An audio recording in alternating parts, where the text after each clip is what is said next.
Hi friends, welcome to Rupa ace academy. Friends, ఈ వీడియోలో మనం ఇంపార్టెంట్ కరెంట్ అఫైర్స్, ముఖ్యంగా మన నరేంద్ర మోడీ గారు ఇప్పుడు టూర్లో ఉన్నారు. ముఖ్యంగా ఆయన విర్చువల్గా 18th ఏషియన్ ఇండియా సమిట్ ప్రారంభించారనమాట.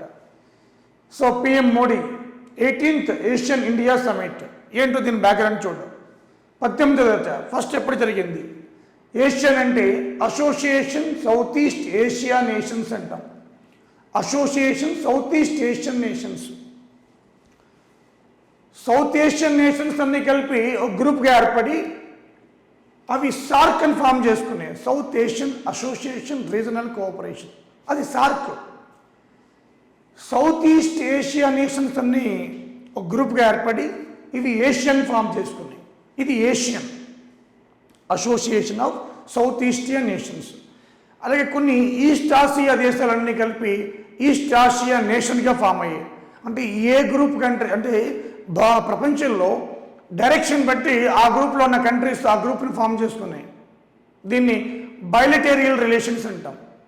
ద్వైపాక్షిక ఒప్పందాలు, కల్చర్ని కాపాడుకోవడం, development, trade, commerce, security, economic, political లబ్ధి కోసం, డెవలప్మెంట్ కోసం అన్నమాట. ఓకే, దాంట్లో భాగంగా ఫస్ట్ ఏషియన్ సమిట్ వాజ్పేయి గారు ఉన్నప్పుడు 2002లో కంబోడియాలో మనకి ఫోనం పెన్ అనే ప్రాంతంలో జరిగింది. కంబోడియాలో వాజ్పేయి గారు ఉన్నప్పుడు అనమాట 2002లో జరిగిందనమాట ఫస్ట్ ఏషియన్ ఇండియా సమిట్.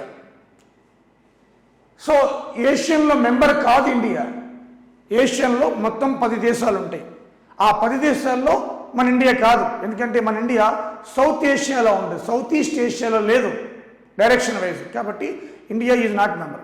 కానీ మన ఇండియా కూడా ఈ సౌత్ ఈస్ట్ ఏషియన్ అంటే గౌరవప్రదంగా 2002 నుంచి కూడా మనకి ఏషియన్ మీటింగ్ జరిగినప్పుడల్లా కూడా ఒక గౌరవప్రదంగా మనం దీంట్లో పార్టిసిపేట్ చేస్తున్నాం. సో ఏషియన్ ఇండియా సమిట్గా మారిపోయింది 2002 నుంచి. Cambodia first, Phnom Penh first summit 2002, Vajpayee గారు ప్రధానమంత్రి అనమాట. తర్వాత మనం దీని గురించి చూస్తే ఏషియన్ సమిట్ ఎందుకు, దీని యొక్క ఇంపార్టెన్స్ ఏంటి? Economic development, political development, security development, social and cultural development among the group countries. Total ఎన్ని ఉన్నాయనుకుందాం మనం? 10 ఉన్నాయన్నమాట, 10 ఉన్నాయన్నమాట, 10. మరి దాంట్లో చూద్దాం ఒకసారి. దీంట్లో ఏషియన్ 10 కంట్రీస్. ఏషియన్ అంటే association south east Asia nations, association south east Asian nations అనమాట. ఓకే, దీంట్లో మనకి బ్రూనై ఒక కంట్రీ, కంబోడియా రెండోది, ఇండోనేషియా మూడోది, లావోస్ నాలుగోది, మలేషియా ఐదోది, మియన్మార్ ఆరోది, ఫిలిప్పైన్స్ ఏడోది, సింగపూర్ ఎనిమిదోది, థాయిలాండ్ తొమ్మిదోది, వియత్నాం 10. ఇవి దీంట్లో చైనా లేదు, ఇండియా లేదు. రిమెంబర్ ఇట్, చైనా లేదు, ఇండియా లేదు. Very important, very important. So Brunei, Cambodia, Indonesia, Laos, Malaysia, Myanmar, Philippines, Singapore, Thailand, Vietnam, ఈ 10 దేశాలు. మరి ఇది ఎప్పుడు జరిగింది? First meeting ASEAN 10 countries first meeting 76లో ఇండోనేషియాలో జరిగింది. ఈ ఏషియన్ అసెంబ్లీ సెక్రటరియట్ కూడా జకర్తా, ఇండోనేషియా జకర్తాలో ఉంటుందన్నమాట. ఫస్ట్ ఇండోనేషియాలో జరిగింది. 39th ఇప్పుడు మోడీ గారు పార్టిసిపేట్ చేశారు దీంట్లోని. అక్టోబర్ 26, 28 బ్రూనై హోస్ట్ చేస్తుంది, బ్రూనై దేశం హోస్ట్ చేస్తుంది. ఆ రాజు సుల్తాన్ హసనల్ బోల్కాయ్, ఈయన మనకి చీఫ్ గెస్ట్, ఈయనే మనకి హోస్ట్ చేసేది బ్రూనై రాజు అనమాట. సుల్తాన్ హసనల్ బోల్కాయ్ బ్రూనై రాజు అనమాట. ఓకే, 40 నెక్స్ట్ ఇయర్ 2022లో ఇది కంబోడియాలో జరగబోతుంది. ఫస్ట్ ఇండోనేషియాలో జరిగింది. ప్రజెంట్ 39th బ్రూనై, మోడీ విర్చువల్గా పార్టిసిపేట్ చేశారు. అలాగే సుల్తాన్ హసనల్ బోల్కాయ్. ఇది ఓవరాల్గా ఏషియన్ ఫామ్ అయిన తర్వాత 39. మరి ఏషియా ఇండియా 18th 2002 నుంచి కదా. ఓకేనా, 40th ఏషియన్ సమిట్ 2022 కంబోడియాలో జరగబోతుంది. ఇదే కాకుండా ఈస్ట్ ఏషియన్ సమిట్ కూడా ఉంది, అది కూడా దీంతో ప్యారలల్గా జరుగుతుందన్నమాట. అది కూడా ఏంటో చూద్దాం ఒకసారి. ఈస్ట్ ఏషియన్ సమిట్, ఇంతకుముందు సౌత్ ఈస్ట్ ఏషియన్ నేషన్స్, ఇది ఓన్లీ ఈస్ట్ ఏషియా, అయితే అన్నీ కలిపే ఉన్నాయి. సౌత్ ఈస్ట్ ఏషియా కూడా దీంట్లో కలుస్తుంది అనమాట. ఇప్పుడు మొత్తం 18 ఉన్నాయి. ఎందుకని, ఇంతకుముందేమో ఏషియన్ నేషన్స్ 10 + 6, 2 అమెరికా రష్యా కూడా దీంట్లో కలిసాయి. దీంతో ఏషియన్ + 8 18 అయిపోయినాయి మొత్తం. సో ఈస్ట్ ఏషియా సమిట్లో టోటల్ 18 ఉన్నాయన్నమాట. 18 అమెరికా రష్యా కూడా ఉన్నాయి చూడండి. అంటే సార్క్ వేరు, ఏషియన్ వేరు, Asian India, east Asian summit. SAARC తప్ప ఈ 3 కలిపేసి ఒకేసారి జరుగుతున్నాయి ప్యారలల్గా అనమాట. ఇప్పుడు India Asia 18 summit, Asian 39 summit, east Asia summit 16th 16ది, అంటే 16, 39, 18 3 ఒకేసారి ఒకే ప్రాంతం బ్రూనీ. ఇప్పుడు ఇండో పసిఫిక్ రీజన్స్ అన్ని కలిపి దాంట్లో India, Japan, China, Australia, US, New Zealand, Russia, republic of Korea + 10 Asian countries, totals 18. India దీంట్లో మెంబర్షిప్ కాకపోయినా ఫండింగ్ కంట్రీ, ఫండింగ్ మెంబర్గా ఉంది. సో ఈస్ట్ ఏషియాలో ఇండియా ఎలా ఉంది, ఫండింగ్ మెంబర్, సపోర్ట్ చేస్తుంది, ఫండింగ్ మెంబర్ అనమాట. ఓవరాల్గా కలిపితే మొత్తం ఇండియాతోటి 18 ఉన్నాయి ఈస్ట్ ఏషియన్ సమిట్లో. సో ఇది చూస్తే మనకి ఈ summit, first east Asia summit మనకి 2005లో December 14 కౌలాలంపూర్లో జరిగింది, మలేషియా కౌలాలంపూర్. 16th సమిట్ 2021 మనకి Brunei, same place. So east Asia summit, Asian summit, Asian India summit 3 కూడా బ్రూనైనే. ఒకటి 16, ఒకటి 18, ఒకటి 39, అన్నీ ఆ ప్రాంతమే. మళ్ళా ఏషియన్ సమిట్ ఓవరాల్గా 39, Asian India summit 18, east Asian summit 16th. ఇవి మనకి చాలా ఇంపార్టెంట్, వెరీ క్లియర్. ఓకే, సి ఫ్రెండ్స్, మనకి G20 మోడీ గారు ఈ ఇటలీలో జరుగుతున్న రోమ్లో ఈ G20 సమావేశానికి వెళ్ళారనమాట. G20 అంటే 20 group of countries, 19 countries plus European union, total 20. So ఇక్కడ 1999లో ఫామ్ అయింది. దీంట్లో ముఖ్యంగా మనకి ఎకనామిక్ కండిషన్స్ కానీ, గ్లోబల్ క్రైసిస్, క్లైమేట్ చేంజ్, వీటి మీద చర్చించడానికి, అదేవిధంగా మనకి ఈ వరల్డ్లో 85% జీడిపి అంతా కూడా, అలాగే 75% ట్రేడ్ అండ్ కామర్స్ అంతా కూడా ఈ G20. దీంట్లో చైనా ఉంది, రష్యా ఉంది, అమెరికా ఉంది, ఇండియా కూడా ఉంది. India also member of the G20 అనమాట. ఈస్ట్ ఏషియా సమిట్లో ఇండియా ఫండింగ్ మెంబర్, ఏషియాలో ఇండియా మెంబర్ కాదు, సార్క్లో largest member. So total 20 countries, దాంట్లో ఇండియా ఉంటుందన్నమాట. ఇది ఫస్ట్ సమావేశము మనకి G20 2008లో అమెరికాలో వాషింగ్టన్లో జరిగింది. అమెరికా వాషింగ్టన్లో జరిగింది. 16th సమావేశము 2021 అక్టోబర్ 30, 31 2 రోజులు అనమాట.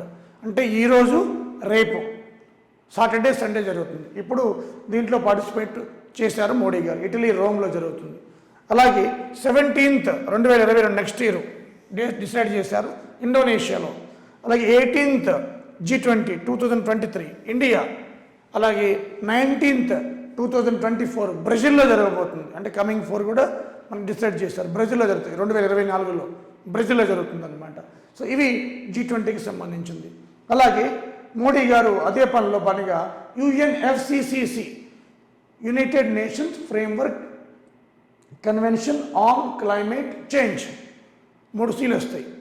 కన్వెన్షన్ ఆన్ క్లైమేట్ చేంజ్ 3 సీలు కూడా. యునైటెడ్ ఫ్రేమ్వర్క్, ఎఫ్ అంటే ఫ్రేమ్వర్క్. దీని ఆధ్వర్యంలో ఫస్ట్ కాప్ సమావేశం, కాన్ఫరెన్స్ ఆఫ్ పార్టీస్ అనమాట 1995లో బెర్లిన్ జర్మనీలో జరిగింది. వాతావరణం మీద మార్పులపైన అనమాట UNFCC అంటే. ఇప్పుడు 26వది మనకి రేపు జరగబోతుంది 2021 అక్టోబర్ 31 స్కాట్లాండ్ గ్లాస్గో. దీనికి కూడా అటెండ్ అవుతారు మోడీ గారు. స్కాట్లాండ్ గ్లాస్గో అనమాట. సో ఇవి న్యూస్లోకి వస్తాయి. G20, అలాగే మనకి COP26, అలాగే east Asian summit, Asian and India summit. 5 కూడా ఈ వీడియోలో మీకు మొత్తం చెప్పాను. This is the very important video. So exam point of వ్యూలో చాలా ఇంపార్టెంట్. మనం ఈ వీడియోలో చేస్తున్న ఒక క్వశ్చన్ రావచ్చు రేపు. ఓకే ఫ్రెండ్స్, వాల్యూమ్ 2 ఎప్పుడు వస్తుంది చాలామంది అడుగుతున్నారు. వాల్యూమ్ 2 అయిపోయింది, నా వర్క్ అయిపోయింది, అది సెండ్ టు ప్రింటర్, వాళ్ళ వర్క్ ఉంది. So soon it will come. నేను ఒక వీడియో కూడా చేస్తాను దీని మీద, మేము ఏం కంగారు పడవద్దు. ఆల్రెడీ వాల్యూమ్ 1 లభిస్తుంది, వాల్యూమ్ 2 కూడా వచ్చేస్తుంది లోకల్ సబ్జెక్ట్స్ తోటి. వాల్యూమ్ 2లో ఏముంటాయి అంటున్నారు. చాలామందికి చెప్పాను నేను. వాల్యూమ్ 1 మళ్ళీ ఒక వీడియోకి చేస్తాను కావాలంటే. వాల్యూమ్ 1లో ఉండేవి ఏంటంటే మనకి జోగ్రఫీ ఉంటుంది, ఇండియా వరల్డ్ జోగ్రఫీ కూడా ఉంటుంది. ఇది India world, Indian geography, world geography కూడా ఉంటుంది. అలాగే మోడర్న్ హిస్టరీ, అలాగే polity and governance, general science and technology, economy. ఇవి ముఖ్యంగా మనకి వాల్యూమ్ 1లో ఉంటాయన్నమాట. అలాగే వాల్యూమ్ 2లో మీకు లోకల్ సబ్జెక్ట్ ఉంటాయి. వాల్యూమ్ 2, ఈ వాల్యూమ్ 2లో ఏముంటాయంటే ఈ వాల్యూమ్ 2లో మనకి డిజాస్టర్ మేనేజ్మెంట్, ఇది ఆంధ్ర తెలంగాణ కామన్ అన్నమాట, డిజాస్టర్ మేనేజ్మెంట్. అలాగే environmental issues and sustainable development. Environmental issues ఈ రెండు కూడా తెలంగాణ వాళ్ళకి, ఇవన్నీ తెలంగాణ, ఇది ఆంధ్ర, తెలంగాణ అందరికీ కామన్ ఇవన్నీ కూడా. ఆ తర్వాత ఆంధ్ర వాళ్ళకి వాల్యూమ్ 2లో మనకి ఏపీ బైఫర్కేషన్, అలాగే AP history, modern history, AP geography, AP policies, Jaganmohan Reddy గారి కొత్త పాలసీస్ అన్నీ కూడా ఇవి ఏపీ వాల్యూమ్ 2లో ఉండేవి ఏపీ వాళ్ళకి. అదే వాల్యూమ్ 2లో తెలంగాణ వాళ్ళకంటే ఇదంతా ఏపీ వాళ్ళకి, అంటే ఇదన్నీ కామన్, ఏపీ తెలంగాణ ఇంతవరకు కామన్ అనమాట. ఇది ఫస్ట్ వేసుకుంటే ఇది సెకండ్, ఇది థర్డ్, ఇది ఫోర్త్, ఇది ఫిఫ్త్, ఇది సిక్స్త్, ఇవి సెవెంత్. 7 సబ్జెక్టులు Andhra Telangana syllabus same common. Telangana వాళ్ళకి ఇక్కడ ఏమొస్తుంది వాల్యూమ్ 2లో, ఇక్కడ తెలంగాణ వాళ్ళకైతే తెలంగాణ టీఎస్ హిస్టరీ, అలాగే TS freedom movement, TS geography, TS policies, Telangana state policies, ఇవన్నీ కూడా తెలంగాణ వాళ్ళకి వస్తాయి. ఈ వాల్యూమ్ 2 తెలంగాణ వాళ్ళది, ఈ వాల్యూమ్ 2 ఆంధ్ర. అది దీంట్లో తెలంగాణ ఆంధ్రాలో వాల్యూమ్ 2లో మీకు ఇది కామన్గా ఉంటాయి అన్నమాట, డిజాస్టర్, ఎన్విరాన్మెంటల్ ఇష్యూస్. సో ఇప్పుడు ప్రజెంట్ 4-5 రోజుల్లో ఇది వచ్చేస్తుంది అనమాట. సో నెక్స్ట్ వీక్కి వాల్యూమ్ 2 వచ్చేస్తుంది. సో తెలంగాణలో ఒక 1 వీక్ లేట్ అవ్వచ్చు, ప్రజెంట్ బర్రీ ఏమీ లేదు కాబట్టి నోటిఫికేషన్స్. సో ఇది మీకు లోకల్లీ కూడా అయిపోయింది, ప్రింట్ అయిపోయింది, చెకింగ్ ఉందన్నమాట. ఓకే, సో వాల్యూమ్ 1 వాల్యూమ్ 2లో ఏముంటాయి బోత్ స్టేట్స్, ఇది క్లారిటీ. ఇది చూసుకుని మీరు పర్చేజ్ చేసుకోవచ్చు. ఆల్రెడీ వాల్యూమ్ 1 మనకి ఈ సబ్జెక్ట్తో మార్కెట్లో ఉంది, ఈ సబ్జెక్టులు ఆంధ్ర వాళ్ళకి, అలాగే ఇది ప్లస్ ఇది కూడా దీంట్లో ఉంటుంది తెలంగాణ వాళ్ళకి. ఇది ఒక క్లారిటీ. ఓకే ఫ్రెండ్స్, సో చాలాసార్లు అడుగుతున్నారు, చెప్పింది 10 సార్లు చెప్తున్నాను నేను, అయినప్పటికీ పిల్లలు తెలియక అడుగుతున్నారు. ఓకే, వాల్యూమ్ 1లో ఏముంటుంది, వాల్యూమ్ 2లో ఏముంటుంది. అలాగే మల్టిపుల్ చాయిస్ క్వశ్చన్స్, అది కామన్గా ఇద్దరికీ పెట్టాను నేను, మొత్తం ఒకటే బుక్ ఉంటుంది ఇద్దరికి కూడా, అన్నీ కవర్ అవుతాయి. ఇక్కడ వాళ్ళు అక్కడ రాసుకోవచ్చు, అక్కడ వాళ్ళు ఇక్కడ రాసుకోవచ్చు. ఓకే, అలాగే ఫ్రెండ్స్ మనకి offline batch 8th November, Diwali తర్వాత 8th నవంబర్ స్టార్ట్ అవుతుంది. ఎవరైనా ఇంట్రెస్టెడ్ క్యాండిడేట్స్ ఉంటే రూపాయి కాల్ చేయొచ్చు. 8th November. ఓకే, సో ఇది ఇంట్రెస్టెడ్ క్యాండిడేట్స్ ఎవరైనా ఉంటే 7 to 1 బ్యాచ్ ఉంటుంది. సో రోజు 5 to 6 అవర్స్ ఉంటాయి అన్నమాట. ఓకే, అలాగే ఇంకొకటి ఏంటంటే ఆంధ్ర ఏఈ ఎప్పుడు ఎగ్జామ్, నేను ఎన్నోసార్లు చెప్పాను, జనవరి తర్వాతే కానీ ముందు ఉండదు ఎగ్జామ్ అని చెప్పి. ఓకే, సో ఫిబ్రవరిలో పెట్టచ్చు, లేదా మార్చిలో పెట్టచ్చు, జనవరి ఎండింగ్ తర్వాత, ఆఫ్టర్ పొంగల్ తర్వాత పెట్టచ్చు, వి కాంట్ సే. సో ఈ నవంబర్ 11th అయిపోయిన తర్వాత ఎన్ని అప్లికేషన్లు వస్తే స్క్రూటినీ చేసి ఆ పనిలో వాళ్ళు ఉంటారు. టైం అయితే మినిమం 3 నెలలు ఉంటుంది. ఓకేనా, సో సావధానంగా చదువుకోవచ్చు. సో అడిగిన క్వశ్చన్ 10 సార్లు అడుగుతున్నారు పిల్లలు కూడా, పాపం వాళ్ళకి anxiety, I can understand. But 3 months అయితే టైం ఉంటుంది. ఎఫ్ఎంఎస్ఎం 2 సబ్జెక్టులే కాబట్టి వాటిని రోజు 2-3 గంటలు చదువుకుంటూ జిఎస్ మీద ఒక 3-4 గంటల ఫోకస్ పెడితే 3 monthsలో మీకు కవర్ అయిపోతుంది. Okay, so right friends, thank you very much. ఈ వీడియోని షేర్ చేయండి. అదేవిధంగా ఇది మనకి సబ్స్క్రైబ్ చేసుకోమని చెప్పండి మీ ఫ్రెండ్స్ అందరికీ కూడా, ఎంతో ఉపయోగపడుతుంది. సో ఎంతో డీప్గా అనాలిసిస్ చేసి ప్రతి అంశం మీద చెప్పడం జరుగుతుంది వీడియోస్లో. సో రోజు ఏదో వీడియో పంపిస్తూనే ఉన్నాం మీకు ఉపయోగపడేవి. Thank you very much.